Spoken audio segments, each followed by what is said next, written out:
listen, our very own Maria Moore is taking some time to talk with us this morning. We're happy that you're here about something that is near and dear to her heart. And, this time is not directly tied to your workout routine. April used to be known as Autism Awareness Month, but last year it was changed to Autism Acceptance Month. Maria is very familiar with the concept of autism acceptance because she has two sons on the autism spectrum. Maria, good morning. Good morning, Rickey. I'm so grateful to be here to talk about this morning because it's something that impacts so many parents out there, especially Black parents. Right. So Maria, what exactly is it, is autism, and how often does it affect Black people?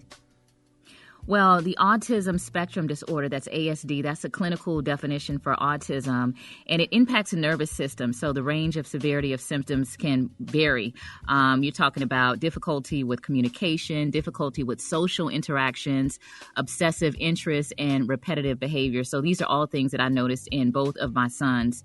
Now, in terms of race and gender, autism is more significantly common in boys than girls. But 47%, Rickey, of Black children with autism had an intellectual disability compared to 27% of white children. And Black children are disproportionately facing autism diagnosis delays. And this is really the main concern because the diagnosis being delayed means delayed treatment. So that's a really big deal. Oh, wow. With most things, early detection, Maria, treatment, support is very crucial. Can you talk more about this and how letting the denial situation get away from us? Because we don't want to deny things. A lot of times we don't want to go to the doctors and get diagnosed for something because maybe for the fear. So how can you motivate people to go ahead and do that and get tested for it?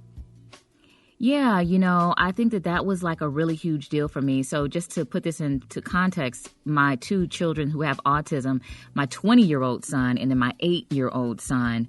And I'm really grateful for, the daycare workers that stepped up when my 20-year-old, when he was, only about 2 or 3 years old, because, he would do things like not make eye contact. He would be in the corner, lining the toys up in a certain row. That's the repetitive behaviors. And he displayed all of the signs and symptoms. And, for me, and I can totally empathize and sympathize with other parents of children with Black parents with children with autism, is that, I kept thinking, well, what did I eat? Was it the vaccines? It was just a lot of denial and trying to trace back my steps. But the important thing is to focus on the present and making sure that your kids have the resources. Because I can tell you from experience that my 20-year-old is a highly functioning adult, and it's because I took advantage of those early treatments for him. So please don't be in denial. Go talk to a doctor, get the diagnosis, and start the treatment, and create a plan for your child as soon as possible, for sure.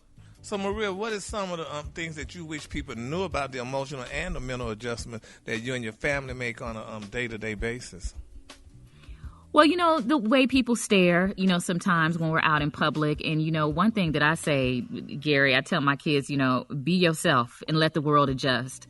So, my 20-year-old, he goes to the gym with me, and baby, he be on that treadmill bopping his head real hard, and folks be walking by, and I'm like, baby, make them uncomfortable. I love seeing people, feel, uncomfortable and not knowing how to act, and my kids feeling comfortable being themselves. And, one thing that I would say, Gary, is for parents out there who have children who don't have autism, just to, be more empathetic, talk to your kids about it, make sure that they're not bullying and they're not being impatient.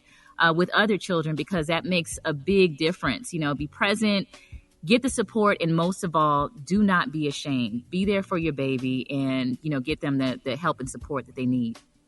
All right. So what are some of the important resources for parents, of children with autism spectrum? Yeah, it varies from state to state, and it also varies, based off of the resources that you have, especially in terms of, your ability to afford different programs and treatment. But one thing I would tell all parents to start out with is your IEP. That's the Individualized Education Plan, and it is going to help create the best academic course for your child. Dave told me he was going. Yeah. And so speech pathologists, occupational therapy, general classroom integration, transition services for young adults. That's really important as well. So that's what I've been taking advantage of for my adult son. But, any parent out there, if you feel like you don't have the support, man, connect with me. Let's talk. Let's stop being ashamed. Let's give our children the opportunity to live a full, functioning, happy life, because there's a lot of hope and a lot of resources out there. Man, that's what's up, Maria. You are I love talking to you about anything, whether it was the mind-body business, like working out and all that stuff. Like, this was so educational, and it was awesome for me because we looking into the whole family thing and all of that. So I definitely have more questions. But where can people follow you, Maria, to get more information and tips?